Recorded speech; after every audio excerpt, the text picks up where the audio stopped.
En 2013, Lee Ching-kun a posé pour la première fois le pied au Mali avec d'autres casques bleus chinois. Le Mali a été classé comme l'un des endroits les plus dangereux par les Nations Unies. Le commandant Lee dit que la situation à l'époque était pire que ce qu'il pensait. Je suis arrivé au Mali pour la première fois le 7 décembre 2013. C'était très misérable. Les traces de la guerre étaient partout.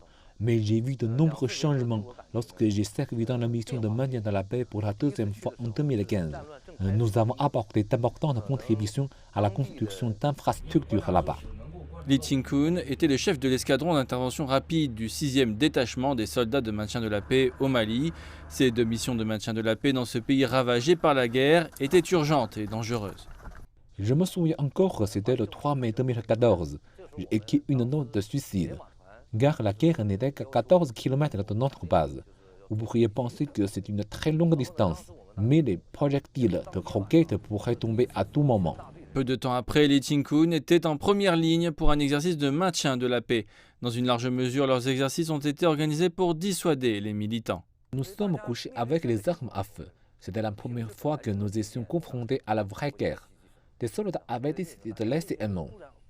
Au cours de ses 17 années de service, Lee a reçu 2 fois la médaille d'honneur de la paix des Nations Unies, ainsi que de nombreux autres mérites. Lee a organisé une série de cours de combat réels pour son bataillon après son retour en Chine, formant des militaires selon les normes de maintien de la paix de l'ONU.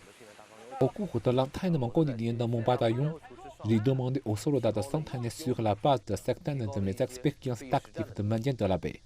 Je les ai regroupés en unités plus petites, afin qu'ils puissent s'entraîner, étudier et vivre ensemble, ce qui est une sorte d'entraînement par simulation.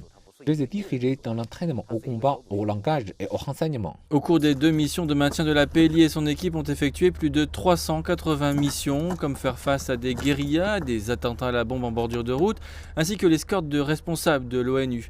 Lee Ching-kun ajoute que la paix est précieuse. Il dit que tout ce qu'il fait est de dire au monde que la Chine est là pour la paix.